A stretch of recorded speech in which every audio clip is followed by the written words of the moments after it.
ലോക്സഭാ തിരഞ്ഞെടുപ്പിൽ പാർട്ടി എന്തുകൊണ്ട് തോറ്റു എന്നത് പരിശോധിക്കണമെന്ന് CPIM സംസ്ഥാന സെക്രട്ടറി MV ഗോവിന്ദൻ. എല്ലാം സൂക്ഷ്മമായി പരിശോധിച്ച് എന്തൊക്കെയാണ് തോൽവിക്ക് അടിസ്ഥാനമായ കാരണമെന്ന് കണ്ടെത്തിയാൽ പോരാ, തിരുത്തണമെന്നും MV ഗോവിന്ദൻ പറഞ്ഞു. പെൻഷൻ കൊടുത്തു തീർക്കാൻ ആയിട്ടില്ല, കേന്ദ്രം പണം നൽകിയിട്ടില്ല, ഒടുവിൽ കോടതി കയറിയിട്ടാണ് പണം നൽകിയത്.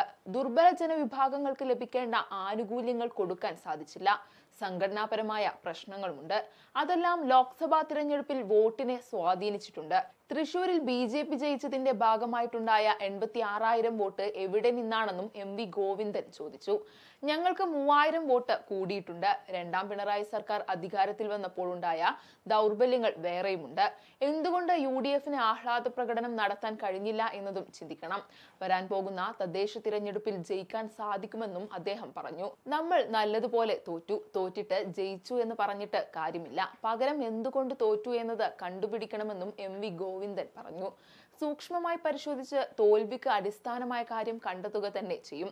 കണ്ടെത്തിയാൽ മാത്രം പോരാ, തിരുത്തണം. കേന്ദ്ര ഗവൺമെന്റ് ഉപരോധം പോലെ കേരളത്തെ കൈകാര്യം ചെയ്യുകയാണ്. തരാനുള്ള പല തുകകളും തന്നിട്ടില്ല. ഇനിയും നിയമയുദ്ധം വേണ്ടിവരും. 62 ലക്ഷം പേർക്ക് പെൻഷൻ കൊടുക്കാൻ നമുക്ക് സാധിച്ചില്ല.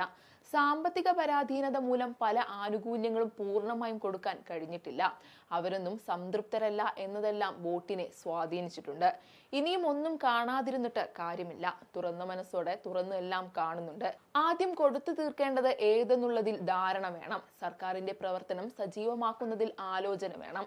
തോൽവിയെക്കുറിച്ച് പഠിച്ചു തിരുത്തി മുന്നോട്ടു പോകും. സംഘടനാപരമായ പ്രശ്നങ്ങളുണ്ട്. രണ്ടാം പിണറായി സർക്കാർ വരുമ്പോൾ ഉണ്ടാവാൻ സാധ്യതയുള്ള പ്രവണതകളുണ്ട്. ആ പ്രവണത ഈ മുതലാളിത്ത സമൂഹത്തിൽ അരിച്ച് നമ്മുടെ പാർട്ടി കേഡർമാരിലും നമ്മളിലുമെല്ലാം ഉണ്ടാവും. അതെല്ലാം തൂത്തെറിഞ്ഞാൽ മാത്രമേ ശുദ്ധമായി പാർട്ടിയെ മുന്നോട്ട് കൊണ്ടുപോകാനാകൂ. നല്ല തീരുമാനങ്ങൾ വേണം. സംഘടനാ രംഗത്തും തിരുത്തൽ വേണം. പ്രത്യയശാസ്ത്രപരമായി ചോർച്ച ഉണ്ട് എന്നതാണ് BJPയുടെ വളർച്ച സൂചിപ്പിക്കുന്നത്. BJPക്ക് 10 കൊല്ലം കൊണ്ട് ഇരട്ടിയോളം ശക്തിപ്പെടാൻ കഴിഞ്ഞു എന്നത് വളരെ അപകടകരമായ കാര്യമാണെന്നും MV ഗോവിന്ദൻ പറഞ്ഞു. ലോക്സഭാ തിരഞ്ഞെടുപ്പിൽ പരാജയത്തിൽ CPIMനെതിരെ കടുത്ത വിമർശനമാണ് മുന്നണിയിൽ നിന്ന് തന്നെ ഉയരുന്നത്. തിരഞ്ഞെടുപ്പ് ഫലം അവലോകനം ചെയ്തുകൊണ്ടുള്ള CPI യോഗത്തിൽ CPIMും മുഖ്യമന്ത്രി പിണറായി വിജയനും നേരെ വിമർശനമുയർന്നു. സർക്കാരിനും അതിന്റെ തലവനായ മുഖ്യമന്ത്രിക്കുമെതിരെ ഉണ്ടായ വികാരമാണ് തിരഞ്ഞെടുപ്പ് ഫലമെന്നാണ് വിലയിരുത്തൽ. എന്നാൽ ഇനിയും പിണറായിയെ ആക്രമിക്കാൻ പോയിട്ട് അർത്ഥമില്ല.